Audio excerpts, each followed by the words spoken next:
You are now about to witness the strength of street knowledge.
What's up, everybody? Blessings to you, ladies. It is your girl, Tisha, in knowledge. Mocha's Ladies Lounge. Welcome to the lounge, ladies. Appreciate all of y'all for being so loyal, being so supportive. Even though, I'm not rapidly, firing content out there on the daily basis, but nevertheless, I appreciate y'all for still being loyal, still being supportive, and even though I'm not always constantly uploading, when I do come through, I come through to the fullest. You know what I'm saying? So nevertheless, I definitely want to appreciate and thank all of y'all. So as y'all know, I've been juggling so many different hats and still trying to find balance. Nevertheless, I took the time to actually watch Love and Marriage in Huntsville. It was against my better judgment, and the reason why I decided to watch it for once, even though I haven't watched the show in, I'll say, almost like 2 years, 2 years or whatever, I just wanted to kind of get my own assessment. I'm usually always watching other content creators and gathering my assessment off of their assessment. So even though all the ladies I'm blogging are doing a wonderful job, I just was like, I need to look into this a little bit more, and just kind of get a feel of what's really going on, So I wanted to kind of gain my own assessment, and just kind of channel into what's been going on, with the Scots, with Melody and Martell. Sometimes you just want to gain your own assessment based on what you personally observe. So I did watch the episode, and just as I thought, I wasn't missing out on much. It's gotten to the point to where I feel like storylines are being forced now, because the show to me really doesn't have much to offer. It's not hitting on anything for me to where I got to be on some, I got to hurry and go home and catch Love and Marriage in Huntsville. The line, the situations are pretty mediocre, and it's just not giving. It's not giving nothing enough for me to really make me have interest in the show. But nevertheless, you as a content creator, you do need to be able to watch these things. That way you kind of share your perspective. So I watched the show, and the main part that stood out to me, was the meeting they had. Mel, Martell, Courtney, Stormy, Maurice, Kimmy, of course Tisha and Marsau, call themselves getting together to basically share their intake on the expo. And as usual, it's a lot of gaslighting, and it's a lot of deflecting, and it's definitely coming from Tisha and Marsau. Now, normally when I do content, I'm normally always going in on Martell, and we already know Martell has already, he's already basically accepted his position in the L seat as a loser, so his storyline is pretty much going to be the same. Anytime we hear about Martell at this point, it's going to be something with him trying to still scam and get over, and we know it's gonna be Ariane still trying to become a carbon copy of Melody, her low-key stalking Mel and trying to do anything she sees Melody doing. You know, we know it's pretty much gonna be the same temperature in the room when it comes to Martell and Ariane. And you know, Mel of course is still doing great things, still being a businesswoman, still just growing and progressing, you know, and that's no surprise to any of us who are supporters or followers or fans of Mel. You know, we're not stunned. I'm not stunned by any of Melody's success because it's just in her. She's definitely a boss chick. She just doesn't talk about it. She bees about it. So nothing about Melody surprises me when it comes to her success stories. You know, she's definitely blessed and highly favored, you know, and God has been doing some miraculous things for her despite everything that everyone in this show has tried to do to destroy this woman's character. Now, it's funny how everyone who was coming after Mel, one by one, they're getting exposed and getting exploited, but who is starting to become a cancer to the show and the group, you know, Martell is not alone. You know, he was the number one in the running as far as being the cancer, being the yeast infection, irritating the hell out of everybody. You know, with the show, you know, the way he was handling Mel, and then on top of that, you know, he has his dumpster juice, Ariane air mattress, who also cannot keep her mouth closed. You know, for God to save her life, she can't keep her mouth closed. So we've had enough of both of their hiatus, basically.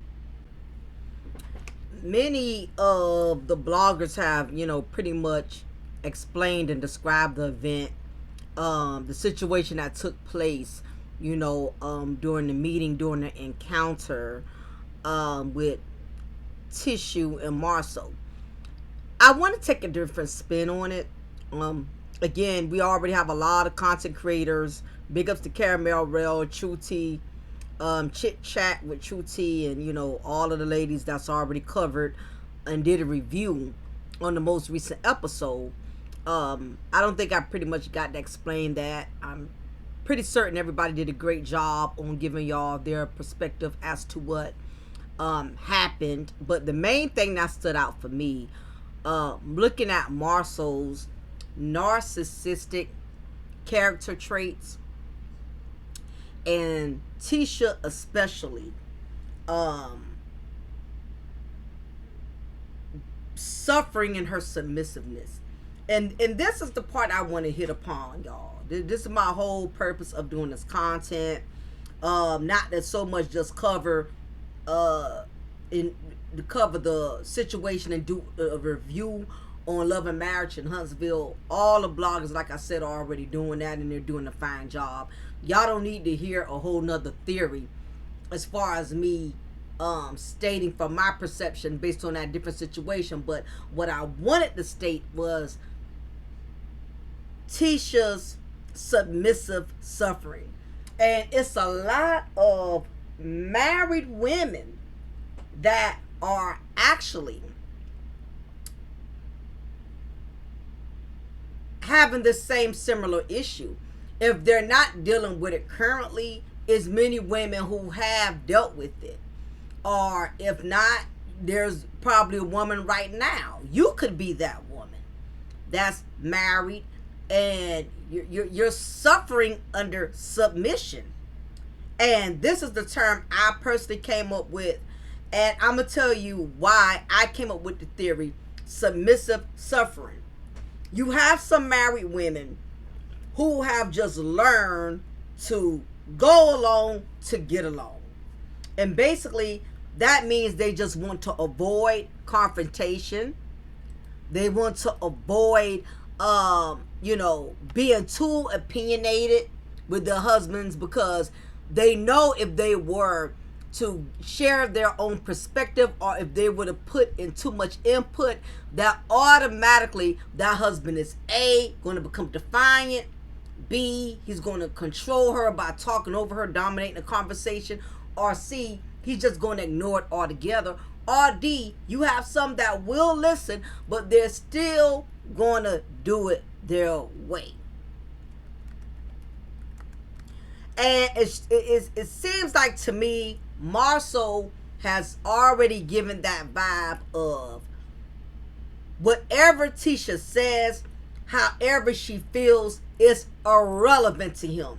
In fact, when it comes to any woman, okay, you have men like Marsau who feels like anything coming from a woman is irrelevant. That's why he's so naturally disrespectful when it comes to the opposite sex.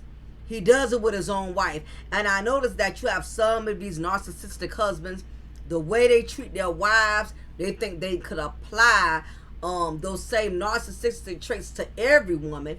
But you have women who gonna call them out on it. Like Stormy, she calls them out.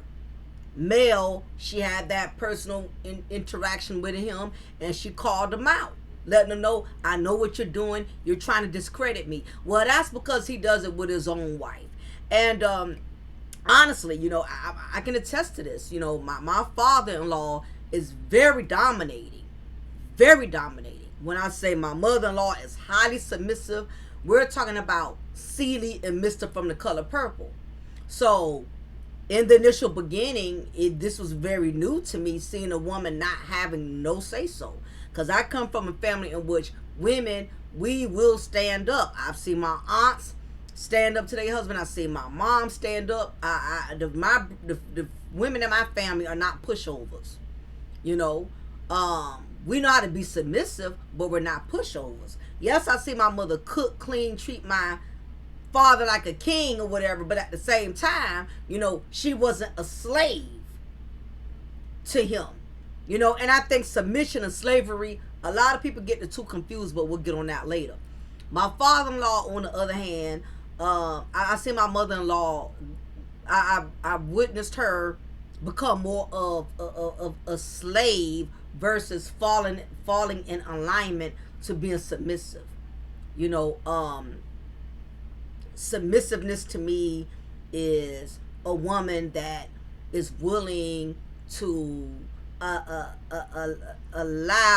willing to give her husband the privilege of leadership. She trusts him to lead, as a provider and as a protector of her and their family. You know, unfortunately, you have some men, they not only are they strong on leading, but they're also strong in manipulating, and they abuse their leadership. You know, there's a difference between a man who honors his leadership, and there's a difference between another man who abuses his leadership. You have some men who embrace being a husband, embrace being a father. They want to be the providers, they want to be the protectors, they actually enjoy it, but at the same time, they're willing to humble themselves to allow their wives to teach them as well, to allow their children to teach them as well. They don't mind being a student every once in a while, because he knows that he's a human being, and even though his position of being a leader is to protect and provide, he has his moments in which he also needs to be cared for, and he respects that. You know, he also, you know, wants to be led. Every once in a while, he may want the wife to step in and lead when he's exhausted, when he's tired, when he has exhausted all options and he has ran out of resources. He trusts that his wife may have a better way, better insight. He's not so hell-bent on his leadership that he just wants to lead in everything, even though he knows he's exhausted, even though he knows he does not know what he's doing, even though he knows his wife is more gifted in this, his children may be able to give him a better way of looking at it. He's willing to humble himself and learn from others. The man that abuses his leadership, he does not think he has to learn from others. He does not think that he has to adhere and explore other options from other people. Is his way or no way at all. My father-in-law was very much like that, and this is why to this day he's up in his age. Nobody really deals with him. My mother-in-law moved in with one of her daughters, and even though they're still married and she still has a love for her husband and vice versa, she reached her breaking point in what she got tired of being a slave. You know, when it comes to submission, as I stated before, there's a difference between submission and slavery. Submission is you trust that man to lead, and he trusts you to step in and intervene in times in which he can't lead, or in areas in which he is weak in leading. We all have strengths. We all have weaknesses. That's what makes marriage marriage. Wherever your partner is weak, that's where your strength comes in at. And wherever you're weak, that's where your partner's strengths come in at. We all are not good at everything. You got some women, they handle wives, they handle their money better than the husbands. Husband got bad spending habits, got bad financial stability habits, so he allows his wife to handle the money. Okay, or it could be the other way around. The wife is terrible with money. She's always spending, she's always shopping. Lord rebuke me, I'm having that issue right now. Overly spending outside the budget, and that's where the husband steps in and say, no, listen, I'm going to have to put you on a little probation period, or give you only a certain amount because you're going outside the budget. I'm not going to abuse you to where I'm going to deprive you because you are struggling in this area, but I'm going to have to set some limitations and some restrictions, because as a husband, I'm seeing you're not spending the money correctly, and if I do not step in and take over, you're going to put us in a poorhouse. Because guess what? If I don't say anything and I let you spend how you want to spend, soon as we end up in a poorhouse, now you're looking at me like I'm less than a man. So, as a woman who respects her husband's leadership, she doesn't mind being submissive, because she knows that it's for their good, not for his good. It's for the benefit of the family. It's for the benefit of the future. She does not mind submitting to him, because she knows that whatever decisions he makes is going to benefit them, not just him. You have the other husbands who abuse their leadership, and instead of it being a woman being submissive, what tends to happen? Only the woman being submissive, she's being submissive to the husband who honors his leadership. The wife, on the other hand, who submits to slavery, because he abuses his leadership. That's the difference. I want to make that clear. I just want to reiterate on that one more time so I don't confuse anybody. Being submissive is when you trust your husband's leadership because he honors his leadership. He's not going to abuse his leadership. The narcissistic husband, on the other hand, instead of the woman becoming submissive, she ends up going right into slavery. Meaning that it does not matter how she feels, he's going to make the decisions based on what's best for him versus what is best for them overall. The man who honors his marriage, he's going to make decisions that's going to help the whole family as a one reap the benefits. The narcissistic husband, on the other hand, he's going to make decisions that only he can benefit from. Okay? And this is where the slavery falls into alignment. And this is where I really want to address submissive suffering with Tisha. Proverbs chapter 18 verses 22 says, "He who finds a wife finds a good thing and obtain favors from the Lord." And it's very sad that a lot of these men do not understand that having a wife is a blessing. So ladies, let me tell y'all something. I don't know what it was. My brains just kept circulating around 3 words. The first word was silence, and the next word was suffering, and the next word was submissiveness. or submissive. And I was kind of juggling between all three of the words to try to come up with a term that I felt was more applicable for this situation surrounding Tisha and Marsau's marriage, which is going to be my topic of discussion today. So Martell and Ariana Airhead, they get a breather today, but trust and believe I'm gonna be back on them as soon as possible. But today they're gonna get a break. So these three words that kept surrounding me. At first I was thinking, okay, suffering in silence, or silent suffering, submissive silence. But what stood out to me the most was the two words submissive suffering. And explaining you exactly what it is, what it means is a woman who has adapted to her husband's narcissistic behavior. And we're going to break down the elements of the different narcissistic character traits. And that's going to entail in this as well. But I don't want us to get too ahead of ourselves. So I want to go back into this submissive suffering, because there's so many women who are currently in Tisha's shoes, or there have been women who once upon a time was in this situation. Or it's imperative, if you've never been in a situation, that you are acknowledged, or that you are given knowledge on what it is in the event you encounter dealing with this kind of man, and you see the red flags before you get yourself deeply invested with children, with marriage, and anything else that's going to make it very difficult for you to be able to disattach yourself. So what Tisha is doing, y'all, she has learned to adapt to the narcissistic ways of Marsau to keep the peace. Now, this is the thing. You have a lot of women that are willing to tolerate abuse. And this is what I mean by abuse. When we think of abuse, we automatically think it's something that requires hospitalization, broken ribs, broken jawbone, black eyes. But there's more than one way for a woman to be abused other than physically.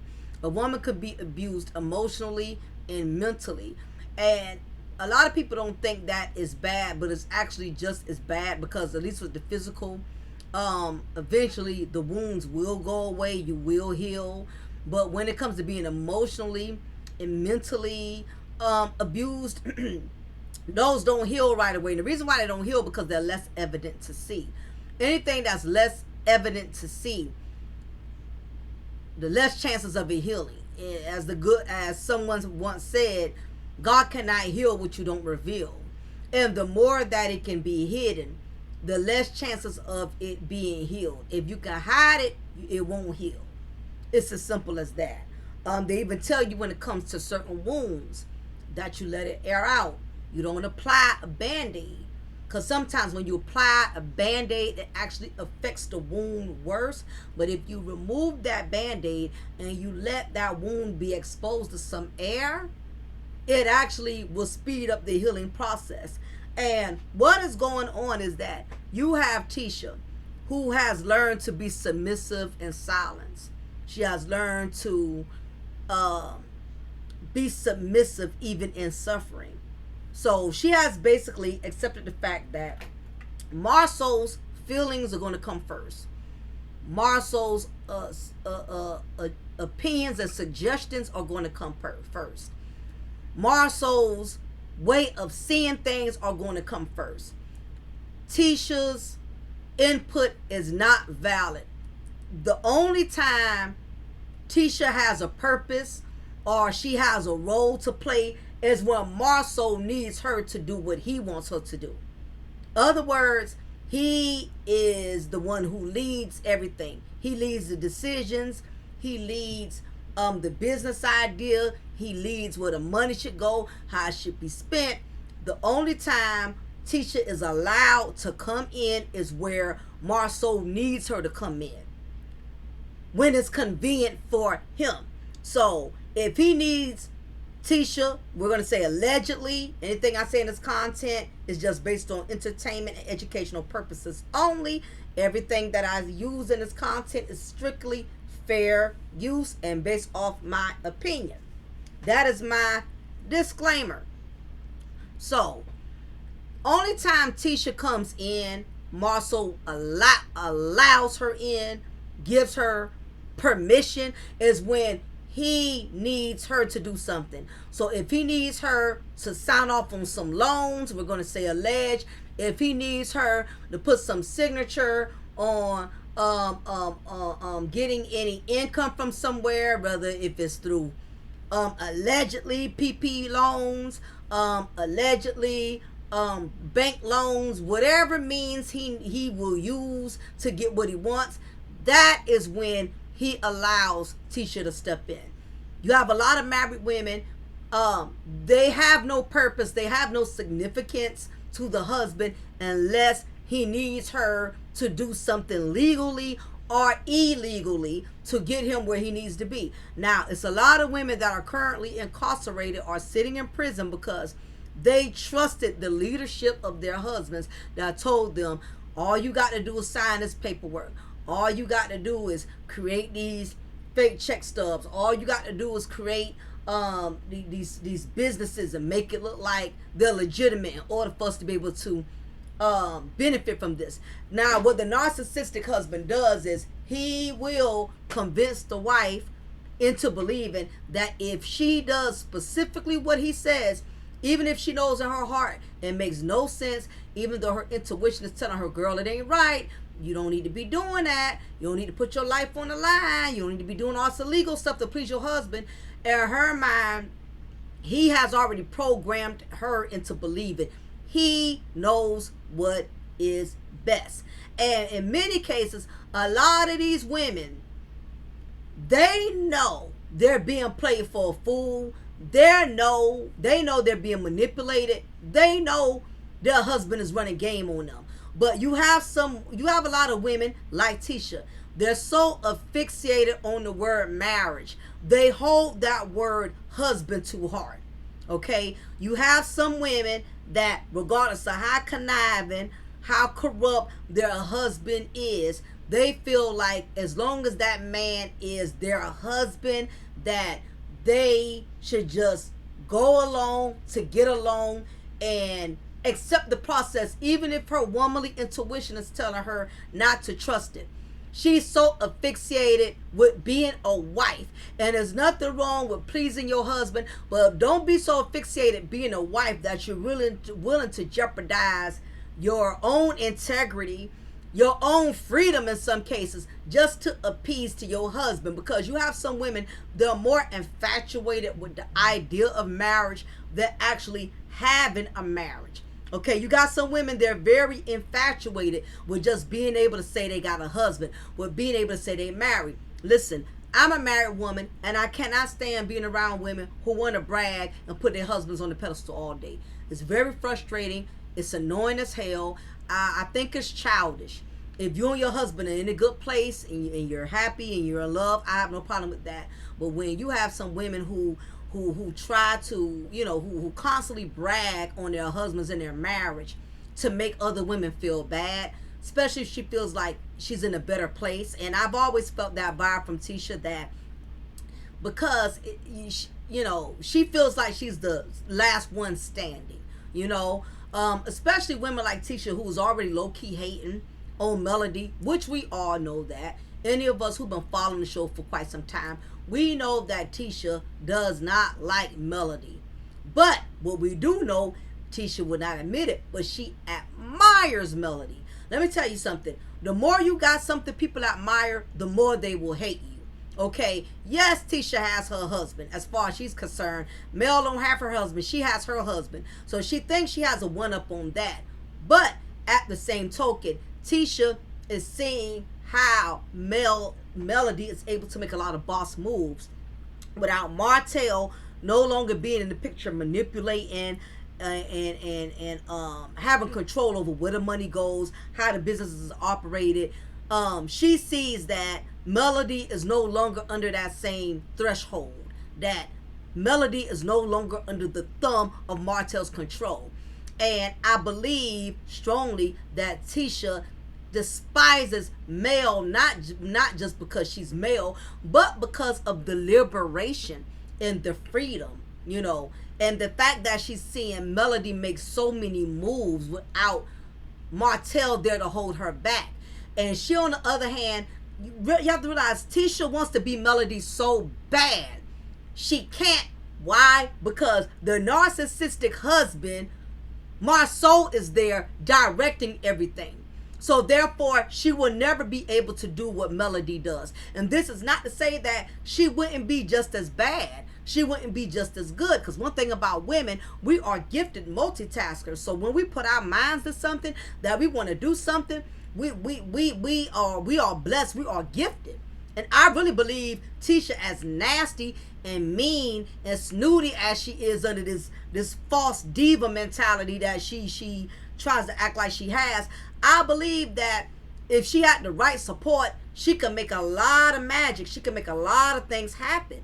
But when you have the narcissistic husband, which we're going to go into the character traits, like I said, as this content goes on, your skills are limited. Your talent is limited. Your progress is very restricted, because you have the narcissistic husband that's there calling all of the shots, and he's not looking at the fact that if I allow my wife to do her thing, both of us could win. He wants to be the only one making everything happen. Plus, it gives him the advantage of keeping the wife out of things that he should not be doing. For instance, you have some husbands who want to run all the money. They don't want the wife having access to the bank account. They don't want the wife having access to the black card. He puts her on allowance restriction, where he gives her a certain amount every week or every month or however. Other than that, she knows absolutely nothing about where the money goes, how it's being distributed once a month. She knows nothing about that. The narcissistic husband loves that, because if he wants to take that money and spend it on his side appetizers, his air mattresses or whatever, he has the free will to do that. To this day, I'm still trying to figure out what the hell Marsau went to Africa for. And his wife and his children wasn't with him. But yet, Tisha is not concerned. But yet, she's concerned about what's going on in everybody else's household. And see, this is why Marsau does not respect, and he overly abuses his leadership when it comes to his wife. Tisha sees the moves that Melody is making, and she's probably noticing other women making boss moves, starting their own businesses and things of that nature. But yet, she's not able to grow and elevate and take herself to the next level, because Marsau keeps intruding and keeps impeding and telling her, we don't need to do that. We can wait on that. We can do that another time. He's going to constantly always have an excuse, because he does not want Tisha to get ahead. Excuse me. So, because of that, Tisha has made herself adjust to submissive suffering. Meaning, I just want to keep the peace. I'm willing to keep the peace, even if it means I'm falling in pieces. Let me repeat that again. I'm willing to keep the peace, even if it means I'm falling in pieces. When I saw her doing that meeting concerning the expo, Marsau did all the talking, to the point that even the other men, I don't know if it was Courtney or the other man,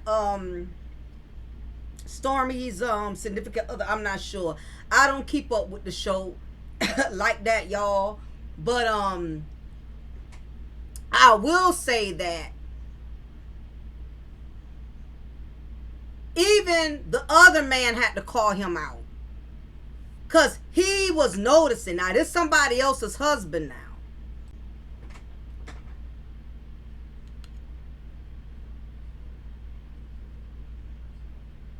Love and Marital Huntsville cast. So ladies, let me tell y'all something. I don't know what it was. my brains just kept circulating around three words. The first word was silence, and the next word was suffering, and the next word was submissiveness or submissive.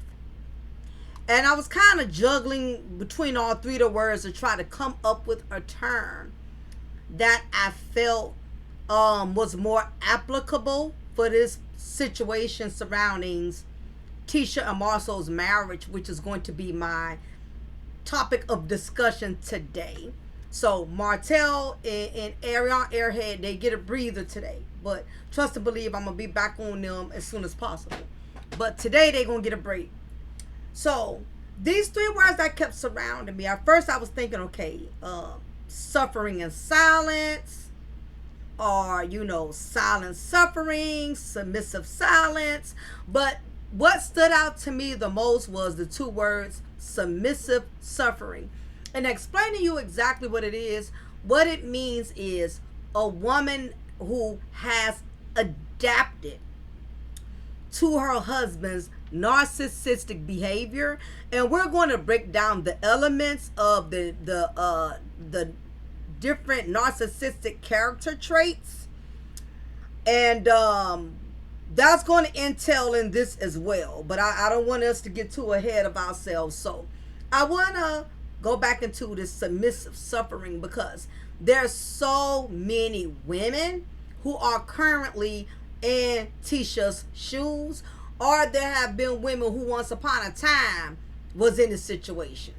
Or it's imperative, if you've never been in a situation, that you are acknowledged, or that you are given knowledge on what it is in the event you encounter dealing with this kind of man, and you see the red flags before you get yourself deeply invested with children, with marriage, and anything else that's going to make it very difficult for you to be able to disattach yourself. So what Tisha is doing, y'all, she has learned to adapt to the narcissistic ways of Marsau to keep the peace. Now, this is the thing. You have a lot of women that are willing to tolerate abuse. And this is what I mean by abuse. When we think of abuse, we automatically think it's something that requires hospitalization, broken ribs, broken jawbone, black eyes. But there's more than one way for a woman to be abused other than physically. A woman could be abused emotionally and mentally. And a lot of people don't think that is bad, but it's actually just as bad, because at least with the physical, eventually the wounds will go away, you will heal. But when it comes to being emotionally and mentally abused, those don't heal right away. And the reason why they don't heal, because they're less evident to see. Anything that's less evident to see, the less chances of it healing. As someone once said, God cannot heal what you don't reveal. And the more that it can be hidden, the less chances of it being healed. If you can hide it, it won't heal. It's as simple as that. They even tell you when it comes to certain wounds that you let it air out. You don't apply a Band-Aid, because sometimes when you apply a Band-Aid, it actually affects the wound worse. But if you remove that Band-Aid and you let that wound be exposed to some air, it actually will speed up the healing process. And what is going on is that you have Tisha, who has learned to be submissive in silence. She has learned to be submissive even in suffering. So she has basically accepted the fact that Marsau's feelings are going to come first. Marsau's opinions and suggestions are going to come first. Marsau's way of seeing things are going to come first. Tisha's input is not valid. The only time Tisha has a purpose or she has a role to play is when Marsau needs her to do what he wants her to do.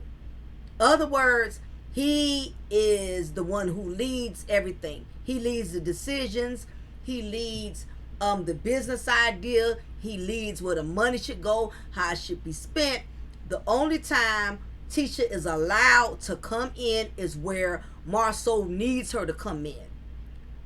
when it's convenient for him.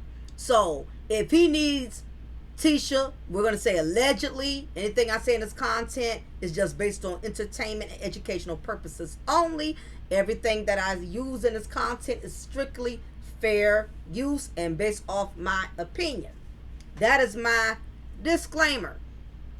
So, only time Tisha comes in, Marsau allows her in, gives her permission, is when he needs her to do something. So if he needs her to sign off on some loans, we're going to say allege. If he needs her to put some signature on getting any income from somewhere, whether if it's through allegedly PP loans, allegedly bank loans, whatever means he will use to get what he wants, that is when he allows Tisha to step in. You have a lot of married women, they have no purpose, they have no significance to the husband unless he needs her to do something legally or illegally to get him where he needs to be. Now, it's a lot of women that are currently incarcerated or sitting in prison because they trusted the leadership of their husbands that told them, all you got to do is sign this paperwork. All you got to do is create these fake check stubs. All you got to do is create these businesses and make it look like they're legitimate in order for us to be able to benefit from this. Now, what the narcissistic husband does is he will convince the wife into believing that if she does specifically what he says, even if she knows in her heart it makes no sense, even though her intuition is telling her, girl, it ain't right, you don't need to be doing that, you don't need to put your life on the line, you don't need to be doing all this illegal stuff to please your husband. In her mind, he has already programmed her into believing he knows what is best. And in many cases, a lot of these women, they know they're being played for a fool. They know they're being manipulated. They know their husband is running game on them. But you have a lot of women like Tisha. They're so asphyxiated on the word marriage. They hold that word husband too hard. Okay? You have some women that, regardless of how conniving, how corrupt their husband is, they feel like as long as that man is their husband, that they should just go along to get along and accept the process, even if her womanly intuition is telling her not to trust it. She's so asphyxiated with being a wife. And there's nothing wrong with pleasing your husband, but don't be so asphyxiated being a wife that you're willing to jeopardize your own integrity, your own freedom in some cases, just to appease to your husband. Because you have some women that are more infatuated with the idea of marriage than actually having a marriage. Okay, you got some women, they're very infatuated with just being able to say they got a husband, with being able to say they married. Listen, I'm a married woman, and I cannot stand being around women who want to brag and put their husbands on the pedestal all day. It's very frustrating. It's annoying as hell. I think it's childish. If you and your husband are in a good place and you're happy and you're in love, I have no problem with that. But when you have some women who try to, who constantly brag on their husbands in their marriage to make other women feel bad, especially if she feels like she's in a better place. And I've always felt that vibe from Tisha, that because, she feels like she's the last one standing, especially women like Tisha, who's already low-key hating on Melody, which we all know that. Any of us who've been following the show for quite some time, we know that Tisha does not like Melody. But what we do know, Tisha would not admit it, but she admires Melody. Let me tell you something. The more you got something people admire, the more they will hate you. Okay? Yes, Tisha has her husband. As far as she's concerned, Mel don't have her husband. She has her husband. So she thinks she has a one-up on that. But at the same token, Tisha is seeing how Melody is able to make a lot of boss moves without Martell no longer being in the picture, manipulating and having control over where the money goes, how the business is operated. She sees that Melody is no longer under that same threshold. That Melody is no longer under the thumb of Martel's control. And I believe strongly that Tisha despises male, not just because she's male, but because of the liberation and the freedom, and the fact that she's seeing Melody make so many moves without Martel there to hold her back. And she, on the other hand, you have to realize Tisha wants to be Melody so bad. She can't. Why? Because the narcissistic husband, Marsau, is there directing everything. So therefore, she will never be able to do what Melody does. And this is not to say that she wouldn't be just as bad. She wouldn't be just as good. Because one thing about women, we are gifted multitaskers. So when we put our minds to something, that we want to do something, we are blessed. We are gifted. And I really believe Tisha, as nasty and mean and snooty as she is under this false diva mentality that she tries to act like she has, I believe that if she had the right support, she can make a lot of magic. She can make a lot of things happen. But when you have the narcissistic husband, which we're going to go into the character traits, like I said, as this content goes on, your skills are limited. Your talent is limited. Your progress is very restricted, because you have the narcissistic husband that's there calling all of the shots, and he's not looking at the fact that if I allow my wife to do her thing, both of us could win. He wants to be the only one making everything happen.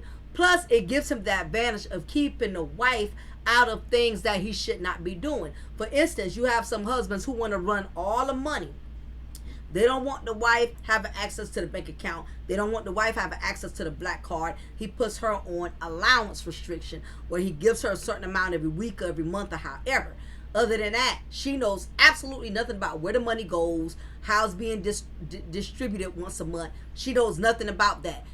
The narcissistic husband loves that, because if he wants to take that money and spend it on his side appetizers, his air mattresses or whatever, he has the free will to do that. To this day, I'm still trying to figure out what the hell Marsau went to Africa for. And his wife and his children wasn't with him. But yet, Tisha is not concerned. But yet, she's concerned about what's going on in everybody else's household. And see, this is why Marsau does not respect, and he overly abuses his leadership when it comes to his wife.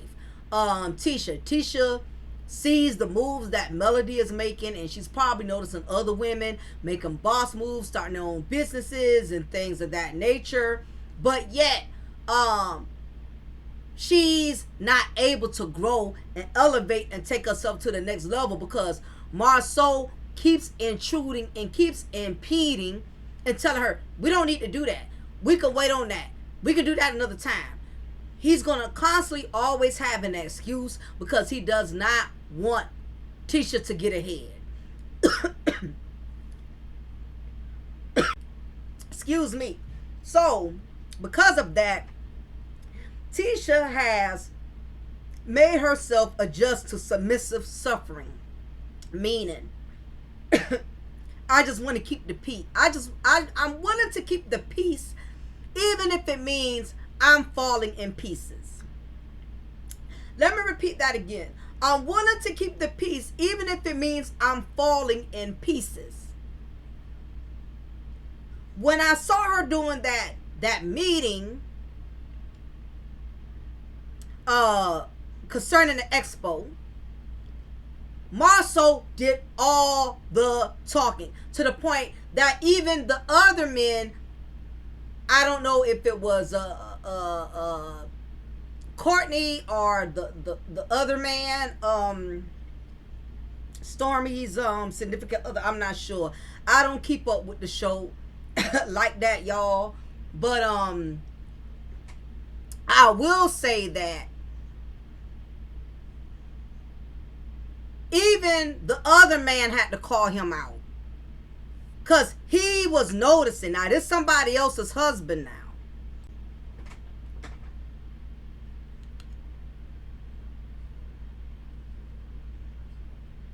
Love and Marriage Huntsville cast. In fact, Marsau did so much talking that Stormy's husband Courtney had to step in and intercede and say something about it. You know, like, wow, dude, you're doing all the talking. You're not letting your wife pretty much have a say so on much of anything. And Tisha sat there the whole time. That's why in my thumbnail, as you notice, I have a lock on her mouth. She sat there, kept her jaws shut, smiling, which indicated to me she was suffering in silence. She don't learn how to adapt. She don't learn how to condition herself to Martel's narcissistic ways. So what she did was just smile and be silent. Silently suffering. Willing to keep the peace, even if it means being in pieces. And this is what amazes me about women like Tisha, who are in the mode of submissive suffering, is because they only get their chops up, they only get their strength up when it comes to other people in anyone outside of their marriage. If only they had that same energy to stand up to their own narcissistic husbands, just like they do everyone else, maybe they wouldn't be suffering in silence. But as always, and Mel was right, she sat there silently the whole time while everybody else gave their opinion until Melody gave hers. Then that's when her chops get up, because she already has so much jealousy and envy against Mel. And it may not just be, part of it may be how Mel looks, but I'm sure the other part of her envy comes from the fact that Melody is not suffering in submissiveness. She's not suffering in silence. You know, she wished she could have a voice and stand up to Marsau the way Melody stood up to Martel. Now, even though Melody had to deal with all the shame, all the embarrassment, all the disgrace, and her marriage, you know, she had to deal with, and I'm sure that took a toll, that her marriage publicly failed based off her husband's actions. Tisha was low-key secretly rejoicing in that, because Tisha wanted Melody to fail at something. And I truly believe that Martel and Melody was a threat when the two of them were together. They was a threat, you know, that this image as a power couple. Martel, even though we know he's garbage now, he knew how to talk the talk, and Melody actually walked the walk. And at that point in time, you know, that made them the dynamic duo. And it kind of unfortunately drew a lot of enemies, you know, people who envied them, but at the same time, they wanted to be able to capitalize off of their success. And I strongly believe that Marsau and Tisha, both of them in their own way, have some enviousness towards, you know, Melody and Martel. Now, I will say this. Marsau probably didn't have much enviousness, because he knew what Martel was doing. He knew that Melody really did not have a prize, because Martel didn't have enough respect to hide his coleslaw on the side. Okay, he was very open with her. So a part of Marsau, I'm sure, secretly rejoiced when Martel got exposed. You got to realize there was a power couple. They was making boss moves. And I'm sure Martel realizes that more now than anything, because he's noticing how people are not giving them their credit, when he knows, in fact, even behind all his evil and wickedness and mischievousness against Mel, he knows that him and Mel play a big role in how Marsau and Tisha became successful. He knows that. And it's a slap in the face to him for Marsau to walk around here with his chest stuck out, you know, like he was the one who made it happen. But that's what Martell gets, because at the same token, he sided with Tisha and Marsau. He was on the bandwagon of being anti-male, going against male. He was down with them dragging his ex-wife, verbally attacking the mother of his children, because at that point in time, Martell was also in a bad place with Mel, so it didn't matter who was campaigning against her, Martell was down with it. And this is why he's getting back his own karma. That's why Marsau does not respect him the way that he does, because Marsau has witnessed Martell side with them, come back and dish out all of their dirty laundry during the time him and Melody was not on the best of terms. Now Martell wants to put this ninja in check. But Martell's not understanding, you started that level of disrespect when you were so anti-male because you was in your feelings, you was so angry, and you had all these grudges towards Mel. You was on anybody's side who was against Mel at that time. But what you don't realize, you dummy, both of y'all were as of one, divorce or not. It's still the persona that they always kind of seen y'all as a team.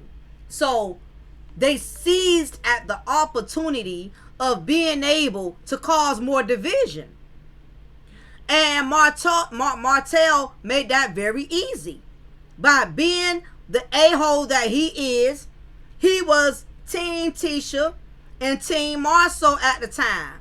Now Marsau walking around here with his chest puffed out like he's the man with the master plan, because see, he still got his wife. And it's sad, but you always find out in the end who was hating on you all the time. And Martell is finding out he was siding with the devil. He was still trying to keep the operation going, still trying to do businesses with him. Melody got smart and jumped ship and dropped herself from Schultz, because she saw the fuckery that was going on. She saw the fugazi, the fraudulentness. That's not a word, I'm just making that up. The fraudulentness of Marsau. And Tisha submitting in silence, submitting in suffering, submissive suffering, learning to suffer in her submissiveness. And Mel got smart and jumped ship. So Tisha again has learned to condition herself to how Marsau is. Not only that, what's also causing submissive suffering for Tisha is that she's too concerned with how people perceive her and her marriage. Tisha wants so badly for people to see her as the top dog, you know, because it's been all kind of rumors circulating with Marsau allegedly cheating, having these coleslaw and mashed potatoes on the side or whatever. And Tisha was going at any and everybody who had something to say about it. She was going at Melody because Melody had some inside information, because, you know, Melody's husband was out there on the whole stroll, and him being the best of buddies with Marsau and Maurice. Melody been trying to drop hints, been trying to let Tisha know that Marsau ain't no innocent either. You know, he ain't got no babies as far as we concerned. He got nothing out there strong enough to validate it. But it's been pictures circulating, all type of evidence that's basically a red flag that says you're not in a good place with your husband either. But Tisha was destined and determined to stand by her man no matter what. And because nobody couldn't produce any real receipts as far as she's concerned, Marsau never did anything. So we know that Tisha worships her image with her husband. She don't want nobody talking about them. She don't want nobody bringing up anything Marsau does, and I get it. No wife, no married woman wants other people dragging her marriage and her husband through the mud. But what's starting to happen to Tisha, because she's been such a ride or die and so loyal to I keep all these damn men with M's, because she's been so ride or die for Marsau. Now she has to keep that energy. She can't even afford to go against him, because she don't want anyone noticing any cracks in her marriage. And because she put up this persona, my husband would never. I always tell women, never think you so beautiful and special that you're less capable of getting cheated on or mistreated by your husband. Because at the end of the day, all of these men are human beings, and you really do not know them in and out. Don't be so sure of yourself. Don't make a mockery out of another woman's pain, because that very thing can happen to you, or worse. Everybody gets a turn. In the words of Pastor Jakes, my turn today, your turn tomorrow. So we all at some given point, may have to walk down hall of shame. And you have to be careful not smelling yourself and thinking that you're so beautiful and your marriage is so intact that your husband, my husband would never. We are good, hunty. We don't have the problems y'all got. We good over here.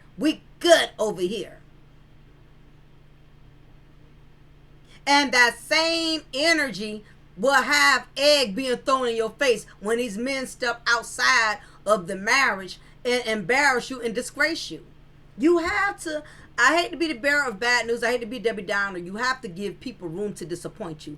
You can't think so highly of them that they're not capable of disgracing you. Many women who have done this, they have paid the price and they've gotten embarrassed. Listen, I strongly believe that if indeed it ever came out that Marsau was doing all kind of dirt in his marriage, Tisha would not handle it near as gracefully as Melody, and I'm going to tell you why. Melody was never in denial about what Martell was doing. She never was. Melody never said, oh, I know my husband would never cheat. He's never disrespect. This was even before Lil Helmet was born and Air Mattress was even exploited. Melody never gave off that energy like she just knew Martell was never capable of disappointing her. So that's why when Melody made the ultimate decision to leave Martell, she did not fold, she did not crumble. Even though it was painful and embarrassing, she took it in stride, because she never was oblivious to what Martell ended up doing, because Martell had did enough stuff to where when it did happen, it was not as a major surprise. Melody was not distraught because Martell had apparently been hoeing, digging in a dumpster for years. Martell been digging in the dumpster, pulling out trash.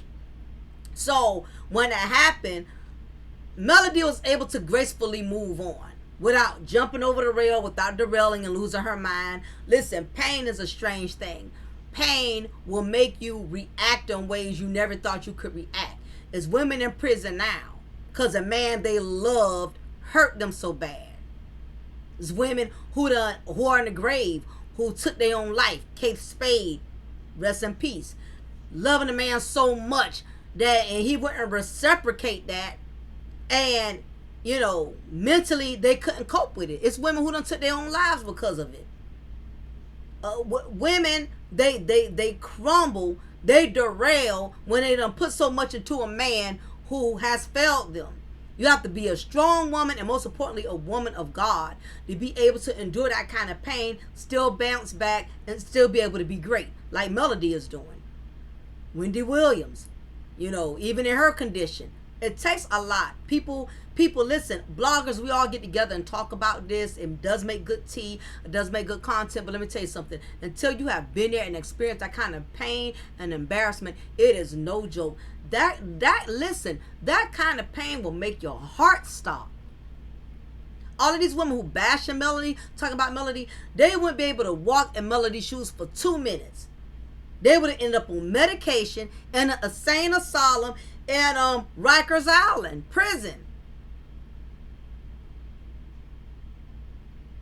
People who make a mockery out of your struggle, they wouldn't even be able to maintain had it been them in that struggle.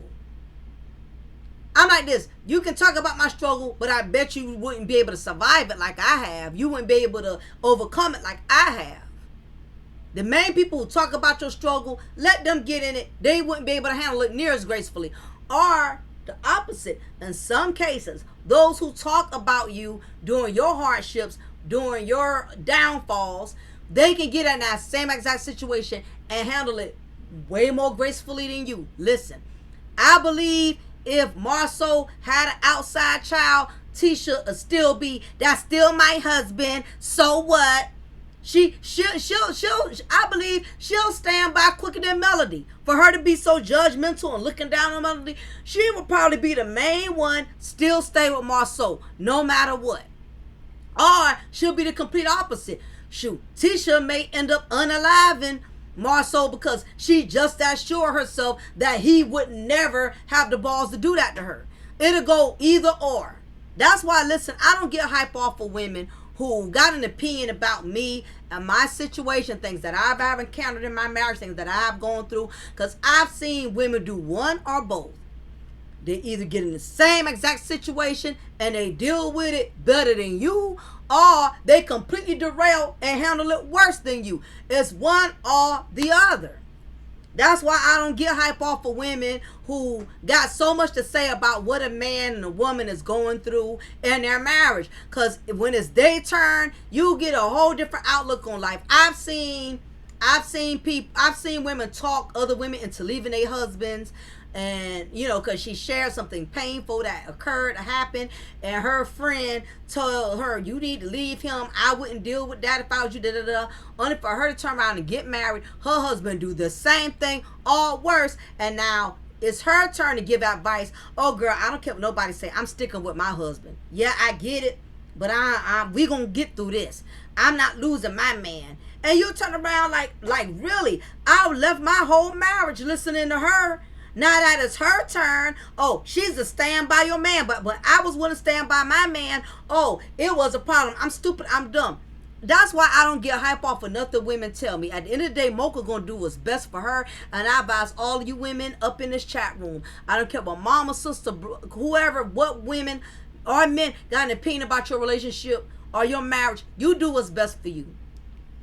You got to do what's best for you. Because people will have you all over the place.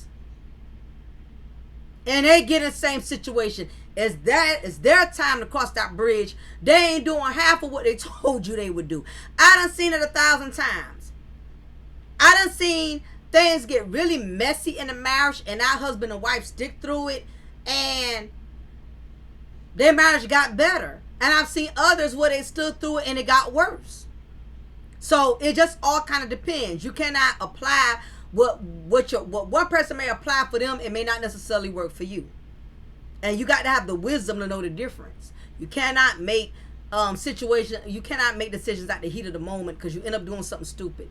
And it don't take much for somebody to manipulate you when you're mentally not in a good space. Give yourself time to calm down, really think it through before you run all over the place seeking advice from Keisha, Becky, and Sue. So anyway, Tisha has always had a defense filter, when it comes to people having an opinion about her husband. And a lot of that, believe it or not, it comes from submissive suffering. You have men like Marsau that will make Tisha feel guilty if she doesn't defend him. Like, I would be surprised when Stormy was coming at Marsau and calling him a bitch And he definitely acts like a Mitch. He acts like a male bitch to me. I'm going to call him a Mitch. He definitely has very feminine qualities. You know, he gets overly emotional. You know, he gets very arrogant and snooty. He's very attitudish like a female. He does have a lot of feminine. I don't mean in the alignment of like homosexuality or something like that, but he gets very emotional like a woman. I do not like when a grown man tries to handle a woman like he's a woman. I have a problem with that. I feel like a man should stay in his place, and I feel like a woman should stay in her place when it comes to dealing with somebody else's man. I do not fight my husband's battles.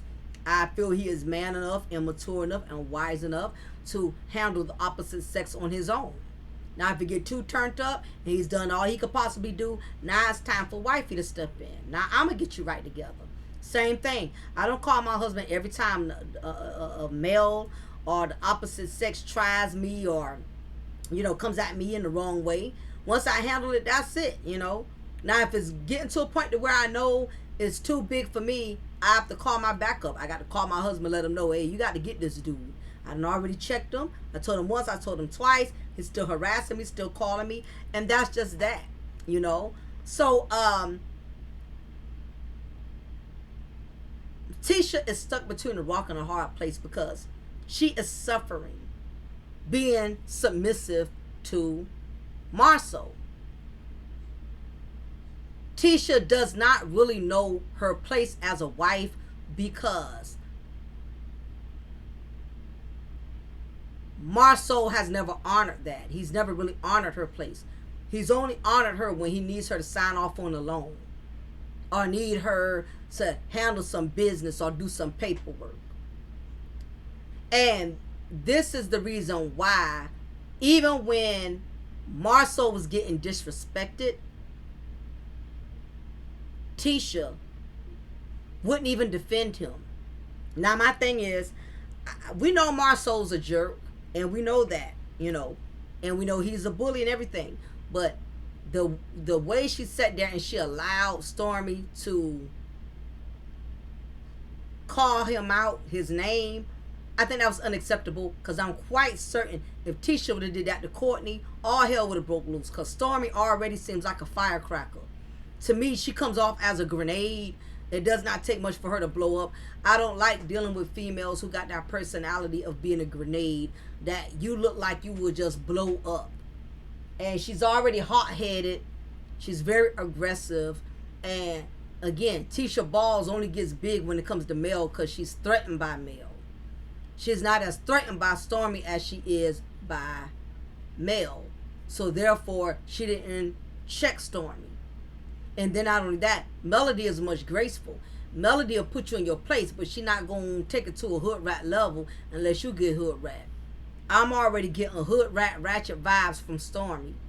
And I'm sure Tisha knew of that. That's why she didn't challenge her. Stormy sat up there and disrespected.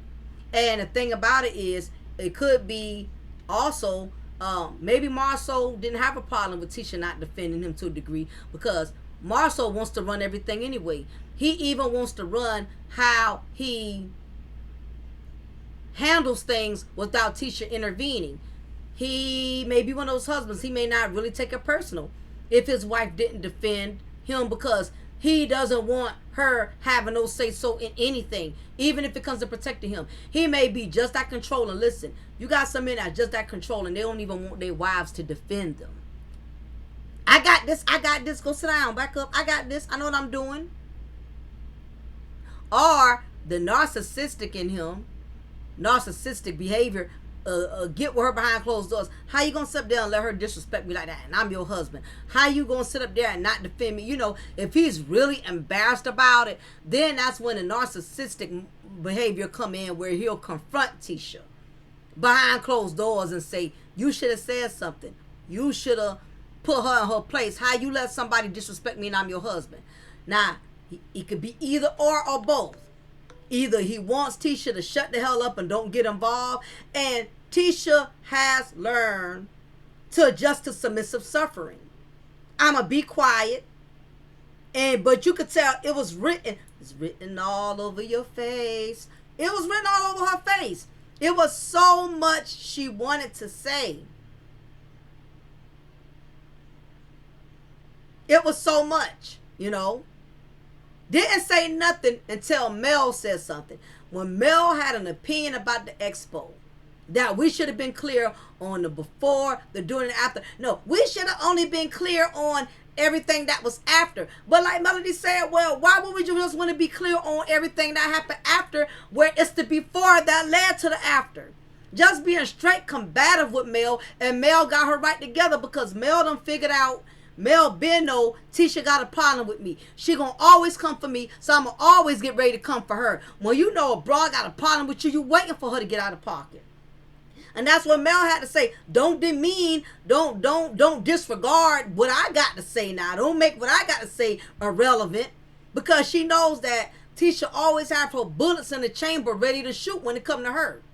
And when you know you have a female that's constantly combative, you already geared up the moment they came at you. Melody knew what she was up against when she came to that meeting, because she knows Tisha got all these balls. She's only in pop-off mode when it come to Mel. She don't pop off with no one else.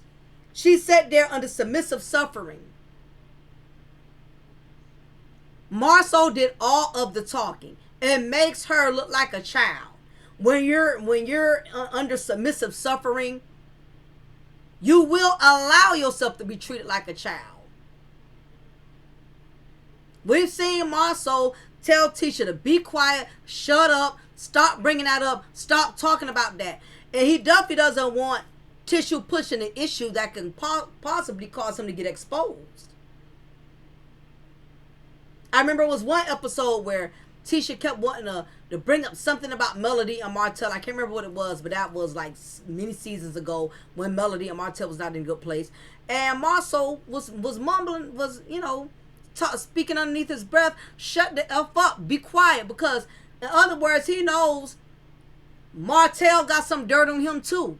You steady trying to poke at the bear, poke at Martell and Mel, and the more you do that, you are increasing the likelihood of me getting exposed, because Martell definitely knows Marsau's dirt, because, you know, bro code, and Melody knew about the dirt that Marsau did as well, because of how Marsau was, you know, hanging so tightly with Martell, who we knew was on the whole stroll.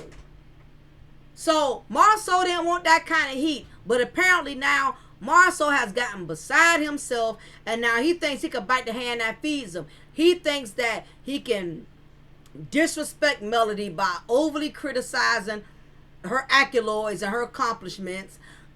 Get to the point to where Martell even had to call him out, like, wait a minute, no, you're not gonna sit up here and make it seem like you did all this by yourself and we ain't played a part in your success. So this brings me to the narcissistic character traits, because when I did my research on what narcissistic behavior is, and all, when I say every description explains Marsau to a T. So what is narcissistic traits? Bragging, making yourself the center of attention, but except in a more severe case, in different situations and environments. And this is what makes it very challenging to be married to this kind of man, to do business with this kind of man, to have a friendship with this type of man. Because these are all the character traits. The first one is sense of self-importance. When Marsau speaks, he always speaks always speaks from a perspective of what he does.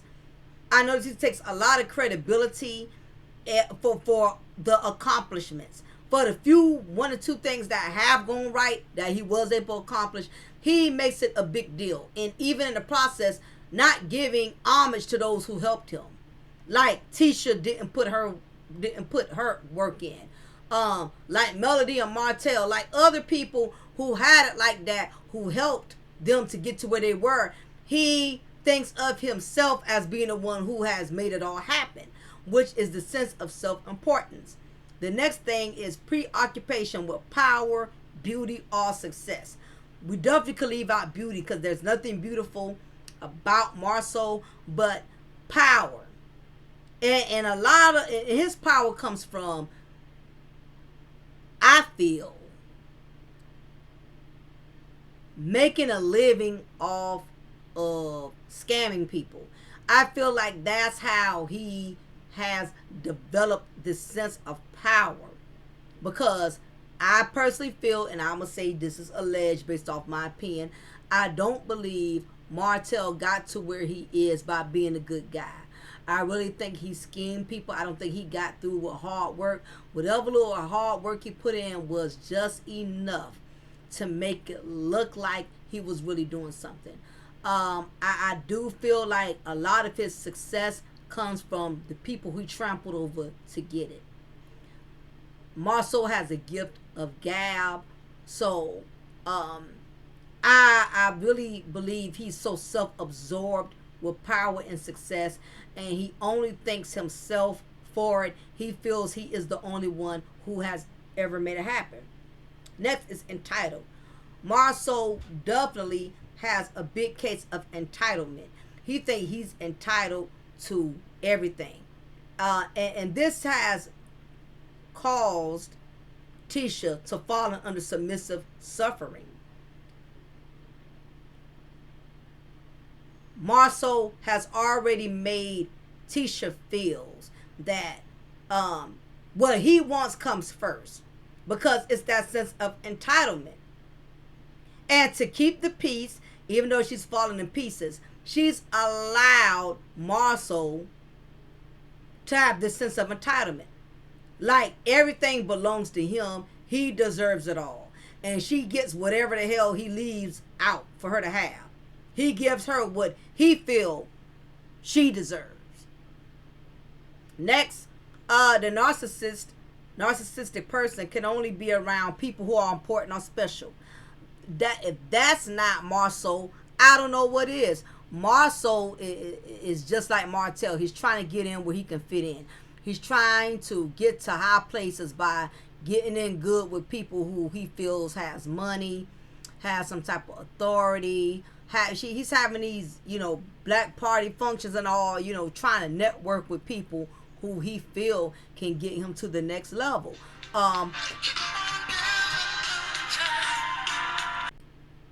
If Marsau doesn't feel he can benefit from you, he most likely does not want you around. He's not going to be in the company or presence of people who he feel he cannot benefit from. That was the reason of him building a friendship with Melody and Martell at the time. He knew they had something. They had a whole lot that he did not have. So he befriended them for his own personal gain. And to this day, that's what Marsau does. You're going to catch him constantly doing events, hosting, and networking, doing all type of different, social functions, because he wants to get in with people who he feel can be of benefit to him. People with status. I'm still amazed at how he was able to get a big apartment complex like Zen Garden to trust in him with doing their projects. And I'm quite sure it's not because of him. It's not because he's a good businessman. I'm sure it has a lot to do with who Marsau is affiliated with. Marsau knows how to talk a good game. He knows how to sell himself. And if you don't know him, you would easily get manipulated. So I definitely believe that that's definitely a narcissistic trait he has adopted, wanting to be around people that are important or social, with high status, so he too can benefit. The next narcissistic trait is interpersonally exploitative for their own gain. This is definitely true. Anything that he can utilize against you, anything that he can expose you of, he's going to use it to his advantage, because that's his way of being able to stay ahead. That's his way of being able to continue to climb that ladder of success. He will even down to small things. You saw how he tried to discredit Melody, her business, how he was shading her, and Marsau is the king of shade. He's the kind of person, if he knows you done bought a brand new car off the lot, he'll say something smart like, oh man, you sure you're gonna be able to afford those payments? He can't just say something nice like, oh, that's a nice ride, I like that. He will have to find a way to knock it. I think he's just naturally a hater. He's a natural hater. He finds something wrong with everything. The next trait is arrogance. Oh, he's definitely, that should have been number one. He's very, very arrogant. He's starting to become Love and Marriage in Huntsville most hated husband. Martell is still in the running, but Marsau is definitely he's going to win first place from the looks of it. He's really getting beside himself. He's very arrogant. And my thing is, you're arrogant, but at the same time, you're ignorant. Obviously, you don't know how to run business. That's why you're in trial now for Zen Gardens. So how you going to have the audacity? It's the audacity for me to be knocking what Mel is doing and having so much to say and shade her. But Melody has never had to go to court for lawsuits. You don't hear no businesses with Melody name on it is under investigation. The problem with Marsau, he's too smart for his own good. That's his problem. Next thing is lack of empathy. Does not have no regards for nobody's feelings, especially his wife. Tisha is as that marriage goes on, is going to continue to keep withering away at her. I don't think Marsau is going to change. I don't think Marsau thinks anything is wrong with him to begin with. Tisha has learned to just adjust to submissive suffering. She's learned to try to find comfortability in a toxic marriage. She's learned to find a safe. She's learned to nest in it, because again, Tisha treasures her image, and that's the problem. And the problem with a lot of women is when you make your image more important than your reality. It's one thing you bringing this man around and people think you got a prize, but at the end of the day, when it's just the both of y'all, you're the one that's dealing with the abuse. You're the one that's dealing with this man disrespecting you, calling you all out your name. Got all kind of women texting them. Everything ain't what it looked like. Everything is not what it looks like. Tisha don't want to be a failure. She feels her fear of failure alone is the reason why she's most likely not capable of leaving Marsau. I think she's more concerned with people looking at her as a failure. And my thing is, a lot of times we fear things because of how we felt when she was on the other foot. For instance, Tisha really looked at Melody as a failure at that time, when her and Martell's marriage didn't work out. And now she's very fretful that other people are going to feel that way. They don't want nobody feeling any negative thoughts about them that they feel about others. No empathy. And the thing about it is, Marsau has no empathy for Tisha. He has no empathy for her because he has programmed her into believing I'm your husband. So if I feel that way, or if I want it that way, that's how it's supposed to be. She done stood up. She called herself standing up to him once or twice, or if he catch her on a bad funky day, she may cuss his ass out or whatever, and he may be calm for a date, but he best believe he's going to go right back and conquer her one way or the other. Marsau is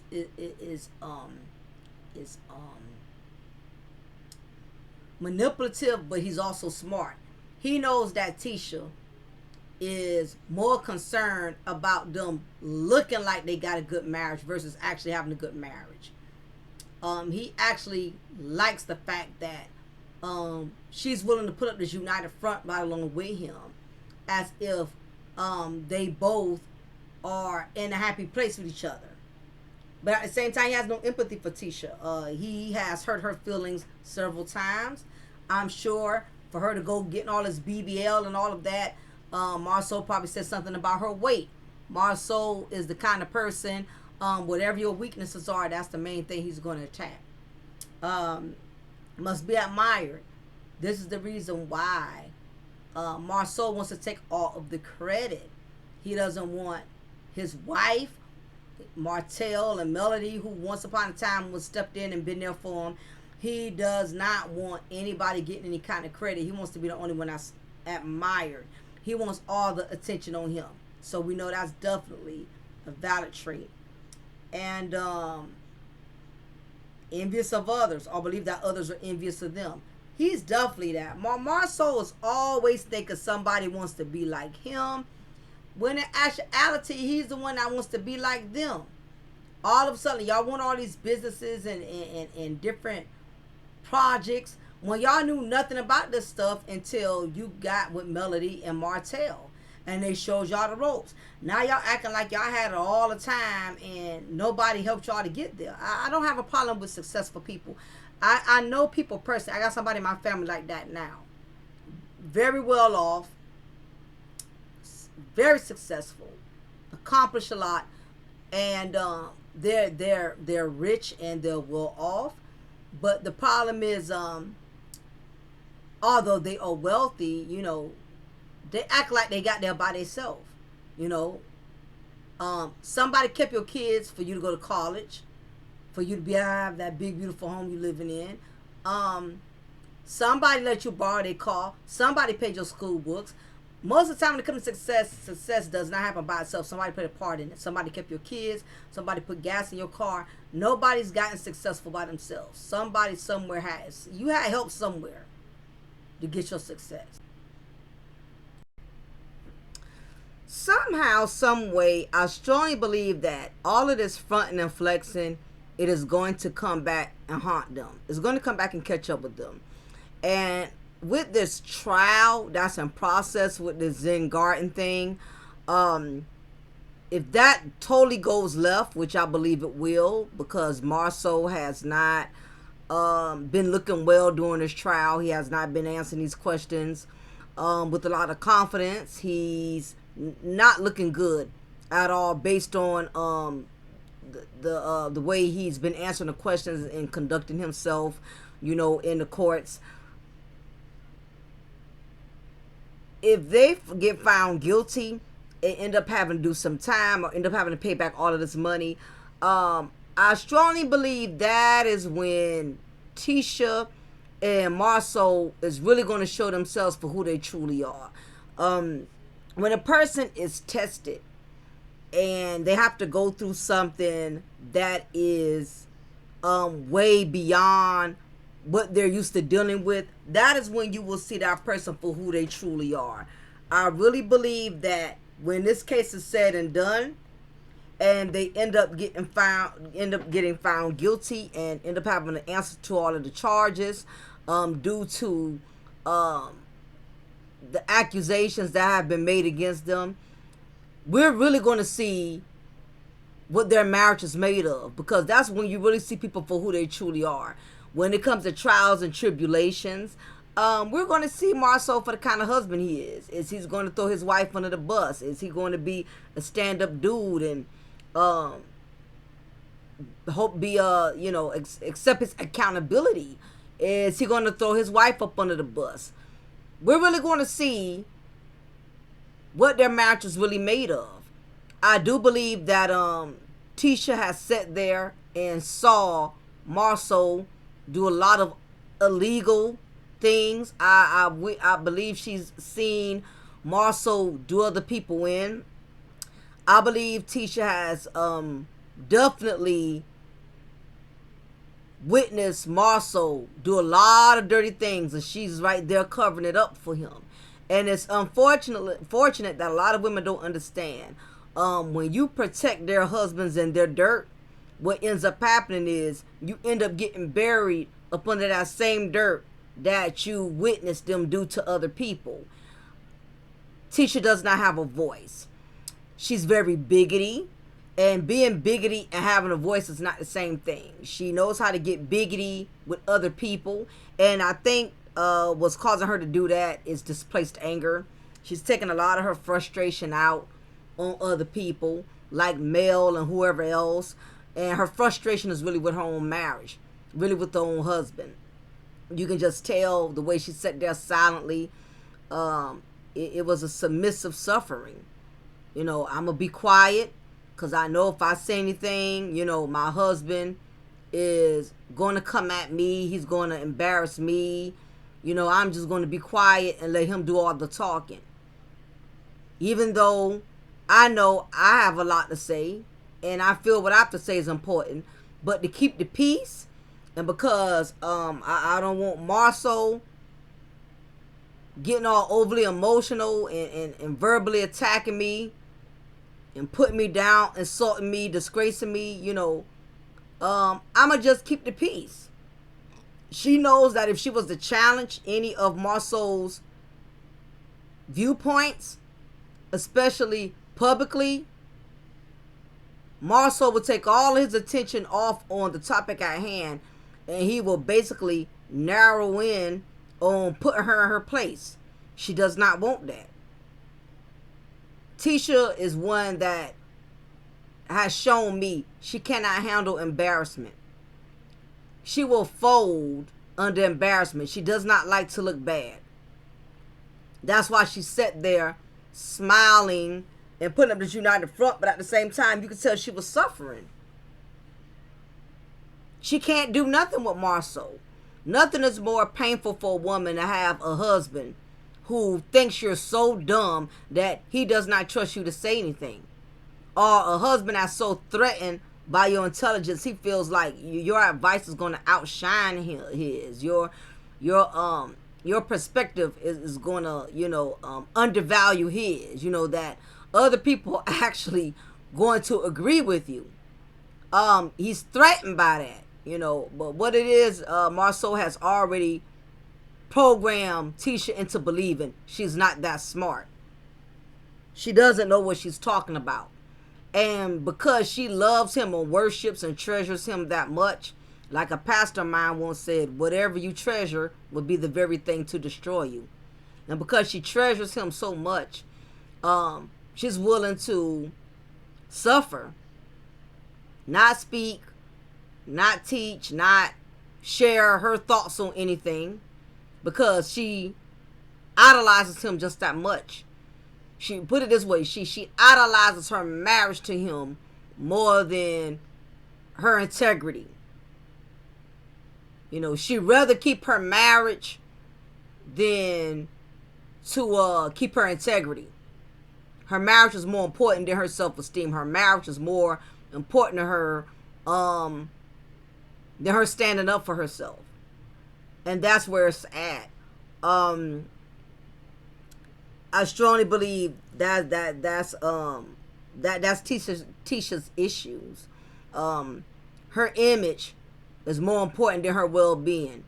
You know, she rather her marriage look good than to say something out of line. And Marsau comes at her, embarrasses her. Now people are noticing the cracks in the marriage. I really believe Tisha cannot handle embarrassment. She'd rather be quiet than to make Marsau mad and he embarrass her. You got some women, you know, when you've been married to a man for a long time, you know him and he knows you. You know, if you feel some type of way, you better off holding that down and wait until y'all alone. Tisha, if she does express herself, if she does have an opinion, she usually waits until it's just him or her. When they're behind closed doors, when they're home or leaving from a restaurant in the car, Marsau, why did you do that? Why would you hurt my feelings like that? She not gonna correct him publicly. She's not ready for the raft of Marsau really turning up on her. Cause Marsau loves to be seen So Marsau's one of those men, if you turn up with him in public, he's going to turn up 1,000. You turn up 100, he's going to turn up 1,000. He's very cockety. He's very full of himself. He loves to win. He loves to be the last man standing. He loves to have the last say so, the last word. Very feminine. Very feminine attributes. But in due time, it's going to hit the surface. You know, is she going to leave him anytime soon? I doubt that. She's become accustomed to submissive suffering. She's just going to suffer it out. I really think it would take Marsau. Marsau would have to be the one to end the marriage. It would take him getting tired of being bored with her. Because you'd be surprised, men like this, they get bored with women who do everything they say do. This would be the same type of dude turn around and leave his wife and get with a woman who doesn't let him have half his way, and that'd be the one he respects. But Marsau is wise enough to know why leave his wife when he can get her to do everything, manipulate her to do everything. There's no pushback. You know, there's no challenge. He's gonna stay right where he is, and because Tisha values the image of her marriage, she'll stay with him to prove a point to everybody, and meanwhile be miserable.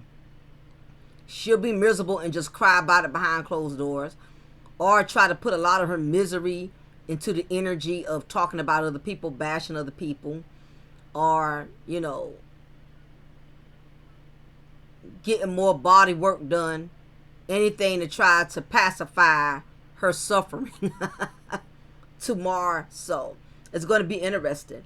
I think I pretty much hit a couple of points on the main objectives that I was trying to get across. If I feel like I need to do a part 2, you know, I'll definitely do a part 2 if I feel like I didn't address everything. But you have a lot of women that are in the theory of submissive suffering. They're going to suffer and still be submissive while they're suffering. You know, any woman that's in this situation, I advise you, your integrity should be more important than your image. At the end of the day, nobody got to live with that joker but you. You know, if you can, eventually it takes a toll on you. Like a bad drug, you know, the more you keep indulging in it, the more you allow it, it takes over, you know, to the point it starts affecting your mind, your body, and your spirit. Tisha could get all the body surgery she want. She could sit up here and deflect by keeping up with what's going on with other people's marriages. And she could gaslight, you know, believe it or not, a lot of women, you got to be careful. Sometimes your husband's toxic ways will rub off on you. If he's always gaslighting, you'll do the same thing, gaslighting. If you really think about it, they both one and the same. When the heat is turned up on Marsau, he's gonna find a way to exit the stage. So is Tisha. Tisha does not like to be cornered. She will exit the stage. If they ever put her on the stand with that Zen Garden case, I mean, if Marsau wasn't smart enough to get round how to answer those questions without looking dumb, Tisha not gonna survive up there. They will eat her alive. Cause Tisha cannot handle pressure. She get cornered, they start asking her too many questions she can't answer to, she'll fold. So I won't be surprised if she don't ever go up there. Plus Marsau wouldn't trust Tisha going up there. He don't think she got a good mind of her own. He is her brain. He is her. Marsau is Tisha's brain. He tells her how to use her brain. He uses her brain through his. Her brain becomes his brain. He tells her how to use her brain like his. His only thing is he don't want her using her brain at all when it comes to him, trying to challenge him. It's gonna be interesting. If I think we gotta do part 2, we'll do a part 2. But definitely leave y'all comment below. Let me know what y'all think about this submissive suffering.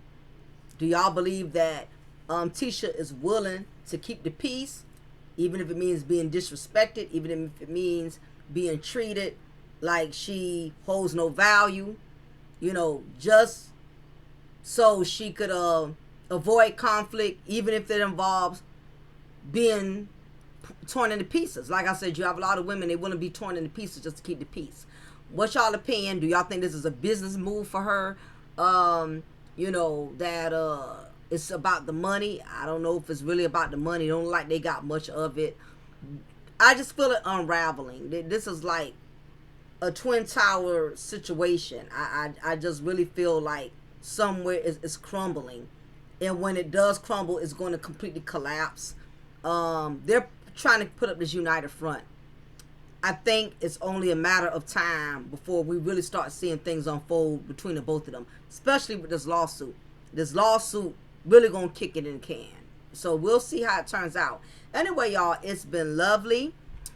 Appreciate all of my members, all of my subscribers. Those of you, if you haven't subscribed already and you like today's content, please make sure that you subscribe. I'm a little over 2,000 in subscribers. I want to keep those numbers going and flowing. I appreciate y'all. Y'all be blessed. Take care. Until next time.